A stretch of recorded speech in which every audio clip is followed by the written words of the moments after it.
नवापूरला मोठा धक्का बसला आहे। आदिवासींचा हक्काचा साखर कारखाना सील झाला आहे। 10 कोटींच्या कर्जापायी हा प्रकल्प राजकारणाचा बळी ठरला आहे का? सविस्तर सांगतो। कल्पना करा, एकेकाळी ज्या ठिकाणी हजारो ऊसाच्या गाड्यांची रांग लागायची, जिथे कामगारांच्या घामाचा वास आणि साखरेचा गोडवा हवेत दरवळायचा, तिथे आज अचानक पोलिसांच्या गाड्यांचा गराडा पडतो। भोंगे वाजतात, पण ते कारखान्याच्या शिफ्टचे नसून पोलिसांच्या सायरनचे असतात।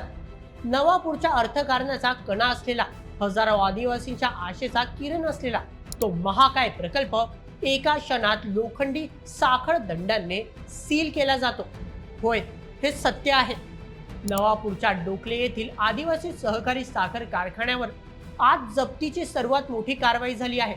नवापूरकरांसाठी हा केवळ एक कारखाना बंद पडणे नाही, तर त्यांच्या हक्काच्या रोजगारावर आणि अस्तित्वावर घातलेला घाव आहे। पण हे सगळं अचानक कसं घडलं? 24 वर्षे जोमात चाललेला कारखाना अचानक डबघाईला कसा आला? यामागे कोणतं राजकीय षडयंत्र आहे का? चला, या संपूर्ण प्रकरणाची आतून माहिती घेऊया आजच्या व्हिडिओमध्ये। 24 मार्च 2026 मंगळवारचा दिवस नवापूर तालुक्यासाठी एक काळा दिवस ठरला। नवापूरमधील एकमेव मोठा सहकारी प्रकल्प असलेला डोकले येथील आदिवासी सहकारी साखर कारखान्यावर धुळे व नंदुरबार जिल्हा मध्यवर्ती सहकारी बँकेने कारवाईचा बडगा उगारला। कारण काय? या कारखान्याकडे जिल्हा बँकेचे तब्बल 10,51,00,000 रुपयांचे कर्ज थकीत होते। वारंवार नोटीस देऊनही हे कर्ज न फेडल्यामुळे अखेर जिल्हाधिकाऱ्यांनी जप्तीचे आदेश दिले। या आदेशाचे पालन करत नवापूरचे तहसीलदार दत्तात्रय जाधव आणि पोलीस निरीक्षक अभिषेक पाटील यांच्या संयुक्त पथकाने मोठा पोलीस फौजफाटा देऊन कारखान्यावर धडक दिली आणि कारखान्याचा प्रत्यक्ष ताबा घेऊन तो बँकेकडे हस्तांतरित केला। हा कारखाना चालवायला द्वारकाधीश साखर कारखान्याने घेतला होता। जेव्हा त्यांना समजलं की जिल्हा बँक जप्तीची कारवाई करणार आहे, तेव्हा त्यांनी तातडीने छत्रपती संभाजीनगर येथील ऋण वसुली प्राधिकरणाकडे म्हणजेच DRT कडे धाव घेतली। कारवाईला स्थगिती मिळवण्याचा त्यांचा आटोकाट प्रयत्न होता, पण कायद्याच्या कचाड्यातून ते वाचू शकले नाहीत। प्राधिकरणाने त्यांचा स्थगिती अर्ज फेटाळून लावला आणि त्यानंतर महसूल प्रशासनाने वेगाने चक्रे फिरवत कारखान्याला सील ठोकले। ही कारवाई एवढी मोठी आहे की ऐकून तुम्हाला धक्का बसेल। फक्त साखरेच्या मशीन सील झाल्या नाही, तर कारखान्याची सर्व स्तरावर मालमत्ता जप्त करण्यात आली आहे। यात काय काय आहे चला बघूया। सर्वप्रथम मुख्य कारखाना साइट, द्वितीय वाहनतळ आणि पेट्रोल पंप, तृतीय ETP विभाग, चौथं परिसरातील मंदिर आणि शैक्षणिक कॅम्पस, पाचवं शेतकी निवास आणि संपूर्ण कर्मचारी वसाहत, सहावं नर्सिंग वृक्ष लागवडीसाठीची जमीन, सातवं प्रेमसड आणि राख साठवणूक जागा।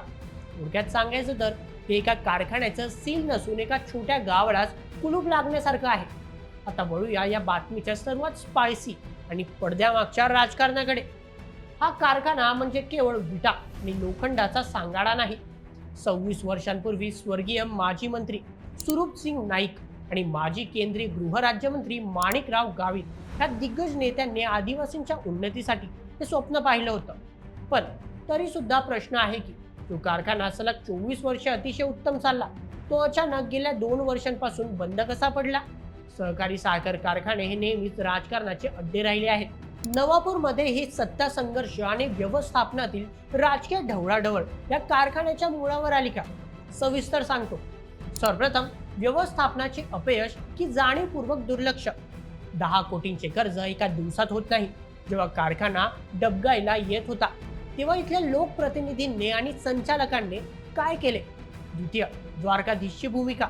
कारखाना चालवायला दिलेल्या द्वारकाधीश कारखान्याने केवळ नफा कमवण्यावर लक्ष केंद्रित केले का? कर्जाचे हप्ते का भरले नाही? तृतीय जमिनीचा खेळ। अनेकदा सहकारी कारखाने कर्जबाजारी दाखवून ते कवडीमोल भावाने खासगी भांडवलदारांच्या घशात घालण्याचे राजकीय डावपेच महाराष्ट्रात नवीन नाही। नवापूरच्या कारखान्याचा या एवढ्या मोठ्या प्राईम लोकेशनवरील जमिनीवर कोणा बड्या राजकीय नेत्याचा किंवा बिल्डरचा डोळा तर नाही ना? अशी कुजबूज आता नवापूरच्या चहाच्या टपऱ्यांवर सुरू झाली आहे। या राजकीय आणि आर्थिक साठवणीत सर्वात जास्त भरडला जाणार आहे तो नवापूरचा सामान्य शेतकरी आणि आदिवासी मजूर। चला मुद्द्यानुसार सांगतो। सर्वप्रथम शेतकऱ्यांचा वाली कोण? नवापूर तालुक्यात ऊस हे एक महत्त्वाचे पीक आहे. हक्काचा कारखाना बंद पडल्याने आणि आता जप्त झाल्याने इथल्या ऊस उत्पादक शेतकऱ्यांना आपला ऊस कवडीमोल भावाने शेजारच्या जिल्ह्यातील किंवा राज्यातील खासगी कारखान्यांवर द्यावा लागेल. त्यांचा वाहतूक खर्च वाढेल आणि नफा शून्यावर येईल. द्वितीय, रोजगार बुडाला.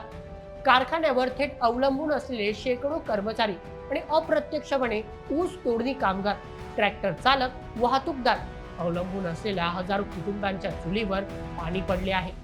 तृतीय, नवापूरच्या अर्थव्यवस्थेला ब्रेक. कारखान्याचा गळीत हंगाम सुरू झाला की नवापूरच्या बाजारपेठेत लाखो रुपयांची उलाढाल होते. कपड्यांची दुकाने, किराणा माल, हॉटेल हे सर्वांची कमाई कारखान्यावर अवलंबून असते.